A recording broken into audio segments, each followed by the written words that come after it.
aprobada su informe hace 1 año y medio aproximadamente, pero quisiera iniciar identificando 3 hechos que me parece fundamentales tomarles en cuenta. Una reforma a la ley minera, en donde está de por medio una reforma a la Constitución. Recordemos que inclusive un asambleísta hacía referencia al artículo 407, si no me equivoco, que está reformado por los resultados de la última consulta electoral, de la última consulta que se dio y que fue precisamente una prohibición y una reforma a la Constitución. El segundo hecho que me parece importante es de que esta Asamblea Nacional en febrero del 2020 aprobó un instrumento internacional referido básicamente a las responsabilidades que asume el Estado ecuatoriano respecto a transparentar y aportar a una justicia ambiental sobre la política, especialmente en temas de extracción. Y el tercer elemento que me parece fundamental que esta reforma también haga referencia es a esta crisis sanitaria que es global y que afecta también al país del COVID-19. Estos 3 hechos tienen que marcar necesariamente el análisis de esta reforma. Y voy a empezar por el último. No podemos dejar de mirar en este momento lo que significa una política extractivista frente a lo que en este momento se debate en el mundo sobre la necesidad de un equilibrio y de una armonía entre lo que son los derechos ambientales o los derechos de la propia naturaleza, como en el caso ecuatoriano, que así lo reza nuestra Constitución, y los derechos humanos. Si es que eso no tomamos en cuenta, lo que en el mundo ya inclusive se cuestiona como modelo económico de acumulación frente a un modelo económico en donde privilegie la vida, la dignidad y la salud, es grave. Yo creo que este tema tiene que estar presente en el debate, en la discusión y traducido en la reforma, porque muchas veces podemos dar cuenta de una reforma puntual que soluciona un tema particular, aunque esto no es particular. Yo he visto la participación de la mayoría de asambleístas del sur del país, pero también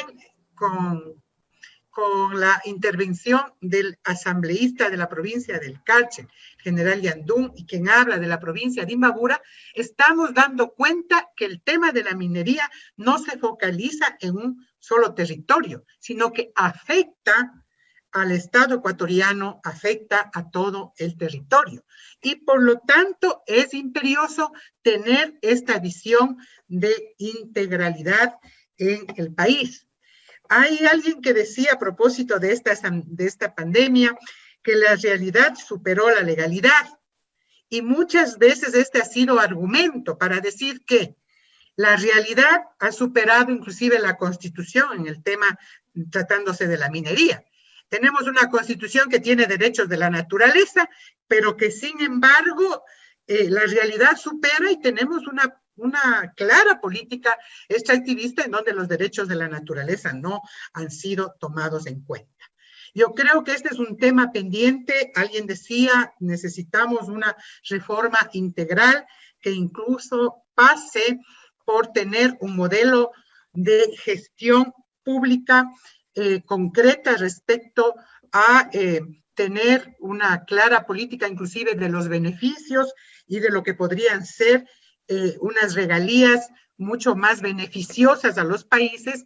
a efectos también de ir incorporando responsabilidades como país, no solamente en la exportación de materia prima, sino también en la posibilidad de tener una gran empresa nacional que inclusive pueda procesar e industrializar determinados recursos naturales. Entonces, me parece que es un tema fundamental. Por eso, ya entrando en materia, cuando se habla de la reforma al artículo 9, en donde se le da atribuciones al ARCON, a la Agencia de Regulación, a efectos de que pueda incluir dentro de el control de contratos la posibilidad de tomar en cuenta contratos de empresas concesionarias a artesanos mineros. Yo coincido entonces con el asambleísta Peña en el sentido de si ARCON puede regular los contratos entre concesionarios y la minería artesanal, ¿por qué no mejorar ese control, la regulación y también, ¿no es cierto?, la autorización de contratos directamente desde el ARCON a los propios mineros artesanales de una forma mucho más racional, regularizada, controlada, pero fundamentalmente también con asistencia técnica que le garantice acabar con ese estigma de que todo lo que es minería artesanal hace daño, es malo, es perseguida. Y en esas circunstancias, acá lo que estamos haciendo simplemente es trasladar la posibilidad de que el ARCON sea el que regule los contratos entre los concesionarios grandes y los concesionarios, en este caso, los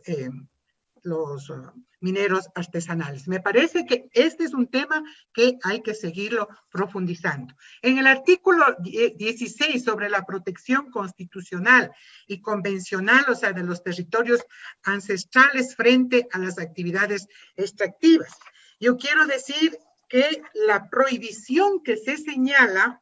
en este artículo 16 tiene que ver con la pregunta 5 de la última consulta y que era referente al acuerdo de enmendar la Constitución para que se prohíba sin excepción la minería metálica en todas sus etapas, en áreas protegidas, zonas intangibles y centros urbanos. Entonces, mire, esto no se trata de reformar o de cambiar en la ley. Esto ya es parte de la Constitución, por lo tanto, las propuestas de que esta prohibición debería ser modificada no cabe porque es ya norma constitucional. Pero a la vez, nosotros sí podríamos utilizar ciertos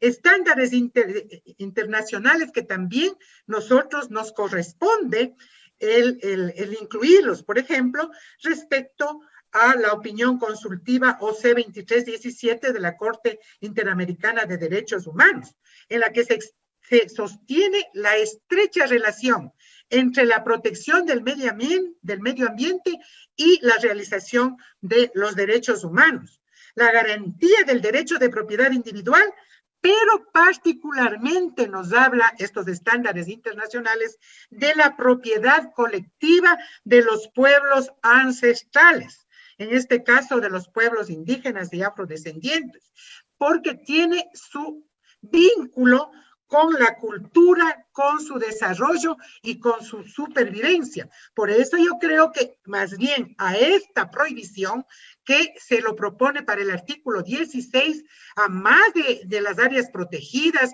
y de la prohibición en centros urbanos y poblados y en zonas declaradas intangibles, también tiene que extenderse a las tierras y territorios de los pueblos y nacionalidades indígenas y afrodescendientes, para cumplir justamente con esta opinión de la Corte Interamericana. Me quiero referir al artículo, y con esto estaríamos dando cuenta inclusive de lo que nosotros habíamos ya aprobado en este acuerdo internacional, que se refiere básicamente al acuerdo regional sobre el acceso a la información, la participación pública y el acceso a la justicia en asuntos ambientales en América y en el Caribe, que aprobó la Asamblea Nacional el pasado 4 de febrero del 2020 y que nos conmina a incluir en nuestra legislación. Por lo tanto, también estar de acuerdo en lo que aquí se plantea como un capítulo aparte de una política de transparencia respecto a algunos temas que han venido siendo un problema inclusive para los propios legisladores cuando hemos solicitado, por ejemplo, información. Y esta ha sido totalmente limitada. Cuando hemos pedido, por ejemplo, información sobre las licencias ambientales, sobre los derechos ambientales mineros, sobre el inventario de las concesiones, sobre los informes de caducidad, ¿no? de los contratos, sobre el tema de datos, mapas, documentos, informes, o sea, realmente sobre la adjudicación de las subastas. No ha existido la posibilidad de contar con una información y a la cuenta se ha vuelto una política minera en el país oscura, centralizada, que todos tenemos la percepción de que ha favorecido intereses de pocos y diría yo de muchos, pero de menos a los ecuatorianos. Por esa razón yo quiero aportar, o sea, todo lo que significa la inclusión de este artículo o de este capítulo respecto de la transparencia y de la prohibición de que los contratos y estos procesos de adjudicación tengan el carácter de reserva. Por lo tanto, presidente y compañeros asambleístas, yo voy a hacer extensivo una serie de observaciones que se refieren básicamente a la inhabilitación para quienes hayan sido sancionados o ya tengan una sentencia por incumplimiento de la ley. Eso no podría ir aquí una inhabilitación con años, porque tienen que ver esas inhabilitaciones precisamente con el cometimiento y la sanción de delitos. Por lo tanto, deberían ser reformas también de carácter penal. Todas estas observaciones voy a hacerlo a través por escrito, pero básicamente voy a utilizar finalmente mi tiempo para, en calidad de coordinadora del grupo parlamentario de Frontera, hacer hincapié en la posibilidad que tenemos en esta reforma de incluir temas específicos, porque hay planes, hay proyectos de explotación minera y de exploración precisamente que deberían tener un tratamiento específico cuando estos están ubicados en zona de frontera. La situación se vuelve realmente por temas de seguridad, por temas de información, por muchas otras circunstancias se vuelven delicados, sensibles y por lo tanto tiene que haber una política preferencial respecto a las regalías, respecto a la intervención de los GATS cuando autorizan el uso del suelo, ¿sí? Cuando autorizan el uso del suelo que permite inclusive las concesiones. Entonces necesitamos realmente que esto permita esta reforma, no solamente el adecuar articulados, sí, en estar claros de que hay temas y debates pendientes en estos momentos y que necesitamos ir contribuyendo a que tengamos una política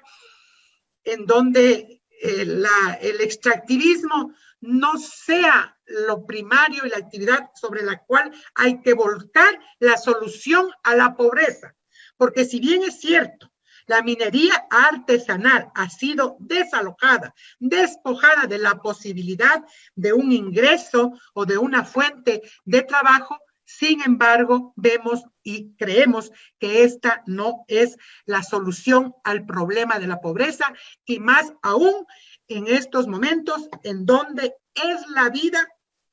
sobre las otras condiciones de acumulación. Coincido en que el tema minero, la política extractivista debe ser también motivo de debate y discusión para la posibilidad de una reforma fiscal. En esas condiciones, presidente, yo creo que tratándose de primer debate, hemos dado un vistazo de lo que ha sido esta propuesta válida de por sí, pero obviamente con temas estructurales pendientes y que nos compromete a seguir aportando, debatiendo, pero ante todo actualizando a las nuevas condiciones ambientales de sostenibilidad, de un modelo económico alternativo a la acumulación versus la obligación de preservar la vida, los derechos humanos, pero también los derechos de la naturaleza.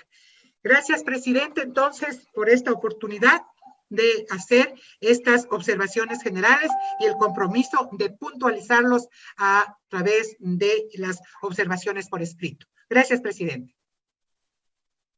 Hemos escuchado ahí a la asambleísta Silvia Salgado, quien indicó que la reforma debe apuntar a regular las regalías al Estado por extracción de los minerales. Salgado, asumo la conducción de la sesión por pocos minutos. Voy a otorgar el uso de la palabra al primer vicepresidente de nuestra asamblea, al asambleísta César Solórzano.